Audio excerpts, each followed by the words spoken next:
Hey, I'm Alex Radcliffe from Board Game Co., and this is Where Are They Now?, a series where I take a look at the reviews I did a year ago and tell you how my opinion on those games have changed, except that's not what this video is going to be.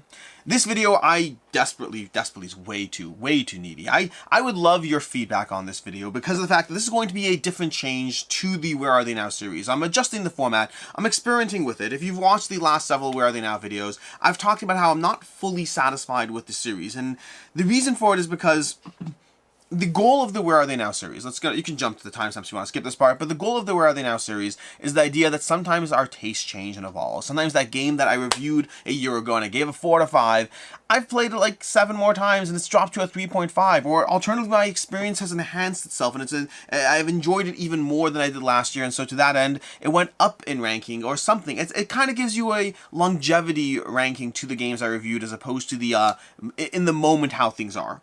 The problem is twofold. The first is that, to a certain extent, the games leaving my collection video that I do every month already gives you a sense of if I loved a game and it's still leaving, or if I loved a game 7 months ago and now it's leaving. I usually give my thoughts and opinions there, so you're getting the changes down in that series almost automatically. And then the second problem is that the nature of what I do, if I play and review a lot of games, and so I play like 350 new games a year, roughly, somewhere in that range. I think like last year was 380. I don't even know what I'm on track for this year. And that means that most of the games I play don't stay in my collection. It's not that they're bad, it's just that they have to be like really in the top tier. They have to be in the top like 10% for them to even temporarily stay in my collection, and then usually the top 5% for them to have longevity in my collection. Longevity doesn't mean forever, it just means for like at least 2 years as opposed to 7 months or something like that. And so to that end, the Where Are They Now series I've always been a little dissatisfied with. Not always, I would say the past 4 or 5 videos I've started to grow a little dissatisfied with it, because it usually is like, here's the 25 reviews I did last July, 20 of them I haven't even played since then, and the last 5, here's my slightly adjusted opinions on them so far, and then these 2 actually stayed the same, so it's usually not that much change. And so instead, what I'm doing this week, or this month I should say, is I'm taking a look at all the games, not that true, I'm taking a look at a sampling of the games that I've played in July over the past 5 years. Why the past 5 years? Because that's how long I've been logging plays. I've been logging plays since late 2017, early 2018, somewhere in that range. I actually have to double check exactly when it started. Maybe it's only 2018. Because I think it might have been 2018. I think it was mid-2018 where I started logging plays, and so I have roughly 5 years of Julys to go through it. 2018, 2019, 2020, 2021, and 2022. We're going to take a look at a smattering of the games that I've played. To keep the series hopefully interesting over time, and also I do want your feedback. Do you like this video more? Do you miss the Where Are They Now series? Do you have thoughts and opinions about what you'd like to see? Definitely welcome feedback. But in the meantime, I'm going to go ahead with this one, and I'm going to take a look at those games, and so to keep this series interesting and theory, I'm not picking everything I've played in every single July. Rather, I'm specifically picking things that I feel I have a little bit more to say on, as opposed to I played it and I got rid of it and I moved on from it. To that end, starting off with July 2018, where I think I only had 3 logged plays. That's why I think I started logging in July 2018, because I only had 3 logged plays, and I'm only going to talk about one game in July 2018, and that's Zombicide Black Plague. I played this for the first time in July 2018. If I recall correctly, I could be wrong here, if I recall correctly, this is actually the first game that I ever logged, or roughly around there. That's around when I started playing Zombicide for the first time, and Zombicide Black Plague was my first play. That's roughly when I started logging plays, and obviously I'm a fan of Zombicide. This game started me on the hunt for miniatures, and my experience of it, my enjoyment of it hasn't gone down significantly. It's gone down a little bit. There's only so many times you can play Zombicide before you start to feel a little more lost in how things are interesting or how they evolve, but I still very much enjoy it. When I say it's gone down, I mean it's gone from being like a top 5 game to like a top 20 game as opposed, somewhere in that range or whatever. We have Marvel Zombies, we have Undead or Alive, we have Zombicide Black Plague. There's so many Zombicide systems and not all of them have worked for me. Second Edition didn't work for me, Invader didn't work for me. What else is there? I feel there's another one I'm missing. I could be wrong. The Green Horde I kind of bundle up with Black Plague, and I usually focus on the Black Plague mechanics while using Green Horde, abominations and heroes and all that in the system. And then obviously White Death I haven't played yet. Oh, Night of the Living Dead didn't work. So they've been about 50-50 as far as whether they hit or miss. The original Zombicide not as much for me. I like the Black Plague more than the original Zombicide, modern or whatever you want to call it. So lots of Zombicide out there. definitely one that has clearly lasted for me. In July 2019, I have like 6 or so games to go over. We have Aeon's End Legacy. Aeon's End is a good deck building system, and I dove into Aeon's End Legacy knowing that Aeon's End I liked but didn't love. And sometimes liking but not loving a game, the Legacy game enhances it for me. I would say always the Legacy game enhances it for me, and that's very much true in Aeon's End Legacy. I definitely enjoyed Aeon's End more when there were Legacy components to it. But it's also a Legacy game I didn't finish, which hasn't happened often. It has happened, but usually Legacy games I finish. I dive into it and I'm like, nope, I want to see where this adventure goes. Whether it's Charterstone, Rise of Queensdale, multiple times going through Pandemic 1, 2, 0, going through them multiple times. Whether it's, what else is Legacy? I didn't play the C one. What's it called? I don't even remember what it's called anymore. It's not good. They have a C one, right? That's what it's called? No, it's not called C. It's called, darn it. I don't remember what the C one is. From Rob Davio and Z-Man Games. They did the whole very, very, very big flop. Comparatively speaking, it's not a bad game. Whatever. Either way, I didn't play that one. But I don't know. I finished most Legacy games I've played, but Aeon's End Legacy. Oh, My City I finished. There's more, right? There's more Legacy games. I think there's more Legacy games. Anyways, I did not finish Aeon's End Legacy. I got, I think, 5 missions in, maybe 6. If I recall correctly, I'm not going to say, I don't want to finish the sentence for spoilers, but I will say I think I got 5 or 6, which was most of the way through, and then I was like, I don't feel the need to finish it. I still like Aeon's End, but I didn't feel the need to go in and finish Aeon's End Legacy, which, to me, is like, it's a big deal. Like, I guess I like finishing Legacy games. I like, if I dive into it, I kind of want to finish it, and it's surprising to me that I didn't feel that need, but it is what it is. Cryptid, on the other hand, Cryptid is actually one of the first reviews I did on the channel. I started the channel in 2019, December 2019, and so I played Cryptid in July 2019, which means I still knew and excited about it, and so I actually chose to review Cryptid as one of the first videos I ever did on this channel. And I really like Cryptid. It gives you, one of the things I said in the video is that I'm not sure if it stands the test of time for me. And over time I got rid of it. I don't remember when it was. It might have been a year, like a year later or a year and a half later. At some point I finally got rid of Cryptid. It's a deduction game where you have these little components in your, well, components, geez. It's a deduction game where you're trying to figure out where the lost monster is, and there's one perfect answer, and everyone has a piece of information, but how they move things around and do things is actually very, very interesting and very well done. I like it a lot, and it kind of gives me vibes of Tiwanuku, which is not on the table, but Tiwanuku, which is a game I've recently been diving into again. It covered the Kickstarter, which was Pachamama, but then changed to Tiwanuku. But either way, I really enjoy Tiwanuku, and Cryptid gives similar vibes to it. I'm actually kind of in the mental space of almost wanting it back, although it is on Board Game Arena, which means I think I'm going to give it a try on Board Game Arena as well. I want to see, I liked it. I liked the game. I think it's just a harder game to table. One of the differences between Tiwanuku and Pachamama, Tiwanuku and Cryptid, is I think Tiwanuku plays better with 2 players and has a solo mode. Cryptid I don't think has a solo mode, but I might be wrong on that one. I could be mistaken. We also have Skull we played in 2019. Skull is a game that I think I finally got rid of it maybe a year ago, or is it still on my shelf? It may even still be on my shelf, but if I haven't gotten rid of it, I probably should. Skull is great. I think Skull is genuinely great. I had it for like 4 or 5 years. I mean, well, I guess if I played it in 2019. I don't know if 2019 was the first time I played it. This is not focusing on first plays necessarily. But I really enjoy Skull as an excellent bluffing game that gives you like these little coasters, and you're like revealing of these coasters, and you're like, this is a, you actually don't say anything, you just put coasters down. But you can have a skull or a flower, and then you bid on how many coasters you can reveal without revealing a skull. And this little bluffing game, because I might keep escalating the bid, even though my coasters are definitely skulls, which is going to cause you to lose, and so you're trying to read into what opponents are doing as they go through it. Very fun, lots of enjoyment. I think for me, Cockroach Poker eventually replaced it. And I kept Skull for years after I kind of stopped playing it as much. To me, Cockroach Poker Royale specifically is the game that I pull out when I want a good bluffing experience. I used to play Coup a ton, I used to play Skull a ton, and now Cockroach Poker is the only one. It's all hilarity all the way down, and so much fun. I really recommend that one. Skull ultimately was replaced for me. We have Quacks of Quedlinburg, which is a game that I played a long time ago, and when I first came out, there was a lot of hype and buzz around it. And so I played it when it first came out, and I was like, it's good, but I don't see the hype or buzz, and I got rid of it. And then I got back later because I was like, you know what, let's try it out again.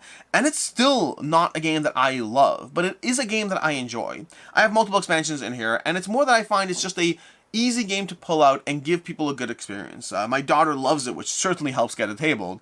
And there's a lot of variety to the potions, but I just find Quacks of Quedlinburg, my biggest complaint against it is still the fact that when you are losing, the whole catcher mechanic is not enough. Once you hit the 3rd round of play, the 4th round of play, whoever's winning in the 4th round, if you check your plays, okay, go ahead, start keeping track when you play Quacks of Quedlinburg.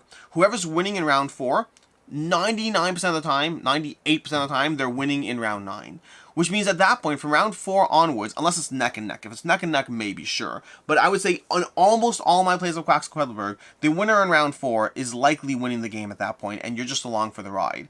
It does have that aspect as the rich get richer, and the catch-up mechanic they have is not enough. And so it's a great game that needs that extra degree of balancing. And yes, I've played with the Herb Witches, and it doesn't do enough, really. This one particular element that doubly rewards your rat tails, that's a good one. That's the one time, they think it's the only time I've seen someone who was losing in round 4 win the game. And so that's the only problem I have with Quacks of Quedlinburg. I like the game, and I still have fun, by the way. Even in round 5, I'm still playing, trying to catch up, doing my thing, but it's so hard to actually get ahead once you are behind in the game, and so that's the biggest complaint I have against it. But I like it. I still have fun with it. It's just not my personal, like, if my daughter didn't like this game, I think I'd get rid of it. I think I prefer Rolling Heights and Cubitos as far as games that give me a similar experience, but better for my own personal taste. We have Crusaders, Thy Will Be Done. I played this in 2019 a few times. I really enjoyed it. I thought it was very fun as far as the rondel mechanism as you try to explore across the map from Renegade Games, I believe, if I'm not mistaken. They actually just put out an expansion to the game, which has me more interested. This is another one that I believe is on Board Game Arena, and I want to play more. I think Crusaders I Will Be Done is a game that I did play a few times. I got rid of it because I thought it would be a bit samey game to game, like over time. And I still have fond memories of it. And so I want to play it again. I want to try the expansion. When will this happen? I don't know. There's a lot of games out there, and there's limited time, so it's definitely a game I have fond memories of, though, even though I did eventually get rid of it. We have On Tour, which I probably haven't played in like a year and a half by now, which is not great. But I really like On Tour from Board Game Tables. One of the first roll mice that entered my collection, and it's one that still is fun to play through. It's fun to just flip those cards, to roll those dice, to try to figure out how to, how to draw your routes on the map in a way that's going to let you build out the longest, most interconnected route. It's a lot of fun. I still keep it, like, I haven't once even considered getting rid of it. Trails of Tucana, which I think is a little similar, is one that I frequently debate whether I should get rid of it, because both those games haven't seen play in a while. But I end up keeping both, and On Tour specifically, again, 2019 was when I played this one. I don't know first plays, but I was playing it back in 2019, and I'm not ready to get rid of it by any shot. They also have expansions, I believe. They have expansions to the game as well, with more maps, which would actually further add to the gameplay longevity, so I'm looking forward to that.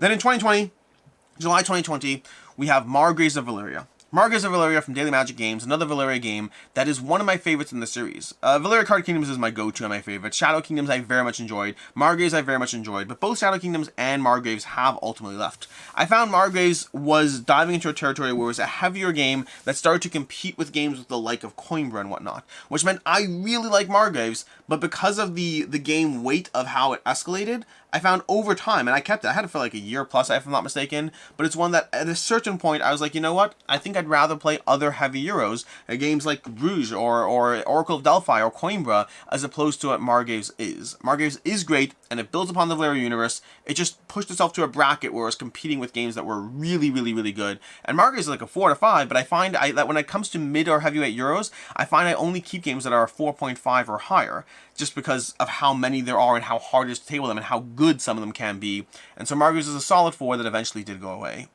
We have Bruges, speaking of which. We have Bruges in 2019 over here, July 2020. This was a game we were playing heavily in the course of COVID. The course of the pandemic, July 2020 be smack dab in the middle of things, and Bruges became one of our go-to online games. We played out with my game group on yukata.de. We switched. The core game group kind of shifted to playing online for several months until things slowly opened up a bit. And Bruges became the game we played the most during that time frame. Easily got like 30, 40 plays in across the course of those few months. And I adore it. I've probably played this game in person 4 or 5 times, but I've played it online like 30, 40 times. And it's just a game that it's so much fun. It's one of Stefan Feld's best games. To me, it's second only to Castle of Burgundy. I think. I'm pretty sure I have to go through my rankings, but I'm pretty sure it's second only to Castle of Burgundy. And it holds up. I actually just started. It hasn't actually... I'm still waiting on someone to accept. But for the first time in like, I don't know, a year and a half, 2 years, I'm actually diving into it again in Yukata with somebody else who doesn't live near me. And they haven't accepted the invitation, which means I need to check in with them and see what's going on with that. But that's Bruges. Bruges on yukata.de. Highly recommend checking this one out. But yeah, it's a great game. Stefan Feld game. Really enjoy it. I love it. I think it's very, very elegant. Queen Games obviously did a reprint of this one, calling it Hamburg. I believe Hamburg is the reprint in the Cities collection. But yeah, we have Into Deep. Into Deep in July 2020. Into Deep I have mixed feelings on. I really like Into Deep. It's a really, really good game. I find it's harder to table. I find that the problem I have with Into Deep is there's a few things going on, and I find it's, weirdly enough, Into Deep is a game, and I really enjoy it. It's one of those games that I am always happy to play, but I did eventually get rid of it, only because I don't know when or where it gets tabled. It's one that I have a harder time teaching it than playing it. Because In Into Deep, you're basically playing as these people who are spies trying to go into deep, and you're controlling different parameters on the board to fulfill different objectives, and so this aspect of setting yourself up for these wins, which is really rewarding. But at the end of the day, what happens in Into Deep is that the scoring mechanism of the game is so kind of distant from the actual things you're doing that I find it is a complicated teach that I usually devolve into, let's just get started and then we'll show you how things score and we can reset. And that has made it a game that just didn't get tabled as much, even though I enjoy it. It's a game that I want to play with my core game group of people that know it. But yeah, I like Into Deep. I'm very happy. Devin Norris from Devin Talks Tabletop and from Board Game Co. adjacently. He actually still has a he has a copy of it, which I'm very happy he has a copy of it. Just this past week, I actually asked him to bring it to a convention that we're at so I can play it because I like the game. I just want to play with people who already know it as opposed to teaching it. So it's a tricky one there because it makes it a harder recommendation. I gave it a 4 to 5, and I stand by the rating. It's a solid 4 to 5. I like playing it. I don't like teaching it. That's Into Deep. Then we have Dead Reckoning. Dead Reckoning, which I played in July for the first time. That was when the Kickstarter was being run. I believe July 2020 was my first play of this one. I really liked Dead Reckoning. Then I played it again 2 years later when it showed up, and I still really liked it. But I gave it like five, maybe 6 plays, and then decided to get rid of it. I still think Dead Reckoning is fantastic. I think it runs a little long, and it is a little samey game to game as far as what's going on there. I found that in that kind of sandbox adventure vibe, the game that I resonate the most with is still Xia Legends of a Drift System. So many games I've given a chance, and Dead Reckoning is one of the better ones. And the biggest strength I have for Dead Reckoning, and I haven't played it solo, so I don't know if it's solo, but I think Dead Reckoning plays the best at 2. From any sandbox game I've played, I think it gives you the best 2-player experience. The problem is that 3 starts to run long again. Same problem as usual. Actually, no. No, it doesn't. Oh my gosh, Forsaken. Forsaken gives you the best 2-player experience. Possibly. I like getting more plays in my belt before I say things too confidently. I like Forsaken. I liked Forsaken at 3. I liked it the most at 2. Oh my gosh, would I choose? I think Forsaken is where it's at. I think so. We'll talk about it some other time. Anyways, that's going to be Dead Reckoning. So eventually it did leave, but it's a really great game that I really recommend. Can run a little long and gives you a good 2-player sandbox experience, but ultimately Xia is my go-to, and Forsaken, we'll see about that one. Then we have Inish. Played this one in July. Inish I've been playing for a very, very long time, since maybe a year or 2 after it came out, and it's been holding strong in my collection ever since. One of my favorite games of all time, in my top 10, has not shifted out of my top 10, at least not as of the time of this filming of this video. In July of 2021, okay, we're starting to move into slightly more recent history here. 2021, we have the Great Wall of China. Okay, well, the Great Wall, just the Great Wall. The Great Wall from Awakened Realms. I love this game. It's such a good experience. I got this one. I only played this after it delivered. I never played it before the campaign. Never played any prototypes. I think the Great Wall is phenomenally well done, and it's possibly my favorite Awakened Realms game to date. Possibly because I have more of affinity towards Euros, and Tainted Grail I like, but I haven't dived into enough. Nemesis I have conflicted thoughts on. In fact, we'll talk about Nemesis in a second. But the Great Wall is just fantastic, and every time I play it, I am reminded of how much I enjoy it and that I should play it more. It does run a little long, and it is a little fiddly. Those are things to be mindful of. But every time I play it, again, first play was in July, have continued to play it multiple times since, and whenever I do, I'm just like, I should play it more, I should play it more. It's such a good experience. I don't table it that often because it's a little fiddly and a little long. I'd probably play it maybe, I don't know, once every 6 months, but it's a good game and a ton of fun when you do. Nemesis, on the other hand, I played for the first time in July 2021 as well, and Nemesis, I had an incredible first play. I was like, I now see why everyone loves this game. And then I played it a second time, and I had a kind of mixed second play. Then I played it a third time and had a more positive third play. And so, like, I'm kind of mixed on Nemesis as it stands currently. And I still want to play it more, but the problem is I have a hard time justifying tabling games that I've had mixed experiences on. And so it's such a hard thing, because mentally I want to table Nemesis. Like, I have Nemesis and I have Nemesis Lockdown taking up 2 giant Calyx cubbies full of space. And at some point I need to play it or move on from it. We do have Nemesis Retaliation coming up. I hope to dive into that one as well. I haven't even played Lockdown. I really want to play Lockdown. I want to play these games. There's so many good games to play, but I need to give them a shot. I want to see if Lockdown is more for me or not. Again, I really enjoyed Nemesis with caveats, and I want to see what Lockdown is. I want to see what Retaliation is. It's a good game. It's a very good game. I want to play it more. Well, let's see. I may get rid of it. I may play it. We'll find out. It crept into, in 2021, it crept into the very top, my top 100 of all time, and then it just snuck right back out again the next year. Then we had Chronicles of Drunagor. Chronicles of Drunagor, I played that in 2021. Really enjoyed that one, And then after they had like a new campaign, I kind of just shifted to holding off to see where things would go as far as down the road. Meaning where they have the Apocalypse campaign, they have the Foretell iterations coming out and all that stuff. And so I was like, you know what? I'll wait till they have all the stuff redone because they're redoing the way the first campaign worked. And so I want to dive into it fresh off the changes they make when that campaign delivers. So color me very excited for Chronicles of Drunagor. Just kind of I put it on hiatus. I played it in July. I can't remember how far I went into it. Maybe 8 or 9 scenarios. I can't remember how far it was, but I played it a decent amount. Did not finish the campaign, and then did my review. And then didn't play it after my review, not since then. So that's July of 2021. We have Legend Academy, which I played this one as a prototype, and this one is still waiting, and I'm incredibly excited for this one. My excitement for this one has not gone down. I had so much fun playing Legend Academy. It is exactly the kind of game system I like. It has like a Too Many Bones style of upgrading, but just it's all powers and abilities. It's all broken. It's all chaos. I love it. I love the idea of just having so much stuff being thrown at you, and you have to try to navigate your way through it to optimize how you score points. I love Legend Academy. I'm gonna hold off on final thoughts when it delivers, because what I played was a prototype, and a prototype that was changing. But I'm definitely holding off on final thoughts on this one, but I'm just as excited for it now as I was then, which is hard, by the way. Sometimes you're excited about a game and you like review it, and then 4 months go by and you're like, I don't know, how much did I like that game? Because sometimes you dive into a game again that you haven't played in a while, or whatever it is, and sometimes you're like reminded of why you like that game. And in fact, I have an example. We're going to talk about it more shortly. In fact, I think the next game, no, not the next one, that's Legend Academy. Then we have My City. My City I played for the first time in July 2021, played through an entire campaign, which is 24 episodes. Speaking of legacy games, that's another legacy game. And since then, I've played My City like 6 more times. And by like 6 more times, I mean the entire 24 episode arc 6 more times. I love My City. I find it accessible, easy to play, just a simple, light game when you need something. Like, it's a filler legacy game. It's a filler legacy game. It's so fascinating. I love it. I think it's great. I highly recommend it. I also am excited for My Island still. Well, not still. I'm excited for My Island because I played the first episode of My Island, and it feels like more My City, which means I can play that 6 times. I mean, My City is the most played game in my collection, which is insane. Since I started logging plays, at least, because I can't speak for what happened before then, but since starting to log plays, My City is the most played game in my collection, closing in on nearly 200 plays, like 160, 170 plays, something like that, and continuing to add more as time goes on. That is that, which brings us to Dragonbond. Dragonbond. I played Dragonbond Lords of Vaala for the first time in 2021, July 2021, and that one is still in shrink when it finally arrived. This is an example of one that I don't know if I should de-shrink and play it or move on from it, because I'm not currently excited about it. And I feel bad about that, because I gave it a 4 out of 5. I really liked it. I think it was a good experience, and I believe that it's an accurate 4 out of 5, and I'll explain what I mean by that, because we're going to talk about King Hill. King Hill I also played in July of 2021, also gave it a 4 out of 5, and then it arrived and I wasn't as excited, and I was like, do I move on from it or not? And I had someone over playing 2-player games. I was like, you know what, let's try King Hill before I get rid of it. And so I played it. And I was like, no, I'm keeping this one. I remember exactly why I like King Hill so much. If anything, it's higher than a 4 out of 5, although let's hold our horses. We'll see. But I really like King Hill. And playing it again kind of reminded me of how strongly I felt about it. Even though my excitement went down, playing it again popped it right back up. Sometimes playing things again doesn't do that.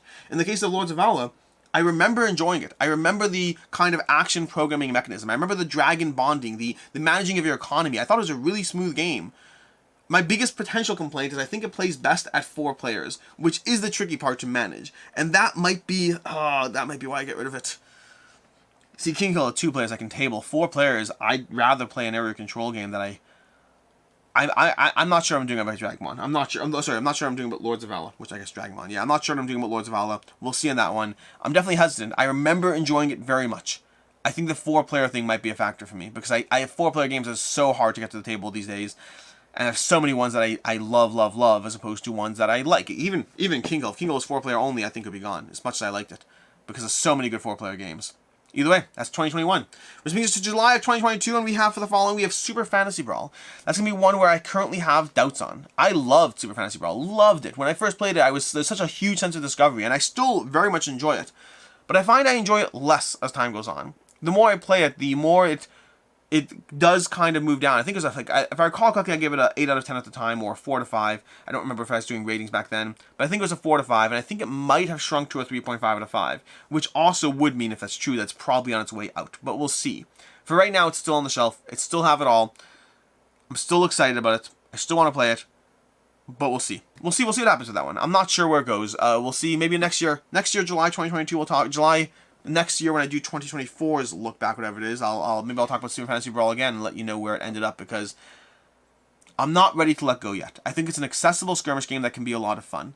I also don't pull it out quite as much as I used to. So we'll see. Then we have Oathsworn. Oathsworn, which I played for the first time in July 2022. Is that true? No, it's not true. I played it earlier than that. I played it when it arrived last year. So I played I played it online before that, and I played the final copy in July 2022. And I love Oathsworn. It's incredible. It's great. I highly recommend it. Nothing's changed on that front yet. I'll let you know if something does. They just announced their new project, Project Mist, which is a area control Avalon-themed game. So we'll see what happens there, but Oathsworn holding strong. We have Cloudspire, which I am mixed on. I love Cloudspire. I love it. I think it's incredible. But it's starting to shift into Mage Knight territory, which is a game that I love, but that I just don't pull out and play. Keep in mind, Mage Knight's still in my collection, so I think Cloudspire is fully safe. But it is a game that I love that I just don't pull out and play. So we'll see what happens with that one. That's Cloudspire. Then we have the Red Cathedral. The Red Cathedral, which I did love very well. I liked it a lot. I didn't say I loved it. As 4 to 5. I think when you shift to 4.5s, that's where I start to move into the love category. 4 to 5s is I really strongly enjoy it. So Red Cathedral is one that I definitely really enjoyed. Played it with and without the expansion. I thought it was a very solid game that I can recommend from Devere Games. And as time went on, I kind of have The interesting thing about the Red Cathedral is there are some aspects of what it does that I still miss. I just think it's really smooth as far as some elements. But like elements of actually building the cathedral didn't necessarily resonate as much with me. And for me, I found myself comparing it to Furnace and realizing I'd probably play Furnace over the Red Cathedral. So it did eventually leave with a degree of I really enjoy it. It's a 4 to 5 that plays in under an hour and plays well at 2, 3, and 4 players. Kind of want to get it back. I'm not going to get it back. I like the Red Cathedral. I think Devere Games has the White Cathedral coming next. I'll probably try that. That's another thing in games, by the way. I like the sense of exploration. Not everything has to be kept and owned. I like finding new things. No differently than you watch a new movie to see what experience it gives you. For me, the Red Cathedral was a win. I kept it. I had it. I played it. I kept it. I played it more. And eventually I moved on from it, which sometimes can happen. But I do have fond memories of it. And the last game we're going to talk about from July 2022 is Massive Darkness 2 Hellscape, which I played for the first time in July 2022 and then left it alone for 8 months and didn't touch it. I played the tutorial and then it was set up under a gaming table, taking up space there, not being played for way too long. Until I finally dove back into it in 2023 and have continued to enjoy it. It's solidified. 2022 when I played it, I was like, I like it. I should probably do a review at some point, but I obviously need to play it more. And then I just didn't play it more for a while. But I really like Massive Darkness. My biggest complaint against it is that you do need to house roll because otherwise it's too easy. It's really fun, and then 5 games in, you're like, I'm not dying at all. And then you start trying to house roll things, you're like, oh, okay, cool, I can die. There's just, you have to make small tweaks to the game. Now, some of that does depend on player count. I played it primarily at 2 players, or 2 characters, whatever it is, so both solo 2 characters, as well as 2 players, 2 characters.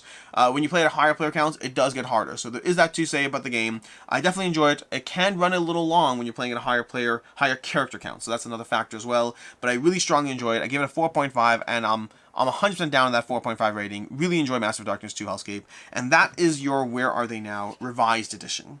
Again, let me know your feedback on this. Let me know if you specifically want a recap of my reviews. Or maybe I do a hodgepodge. Maybe I do a Where Are They Now while also giving you only the reviews that have changed. I'm like, hey, by the way, I played these 15 games. These are 3. I don't know. I'm curious if there's aspects of the other format that you missed. I'd love to know your feedback and opinions. To me, I think that this gives me the opportunity to really talk about how something has evolved over time and to cherry pick games I've played that I feel I can actually talk about, as opposed to saying, I played this once, then it left the collection, and I have nothing interesting to say about it because it left the collection. In any case, until next time, I'm Alex Radcliffe from Board Game Co. Thank you so much for watching, and as always, I hope you have a good one.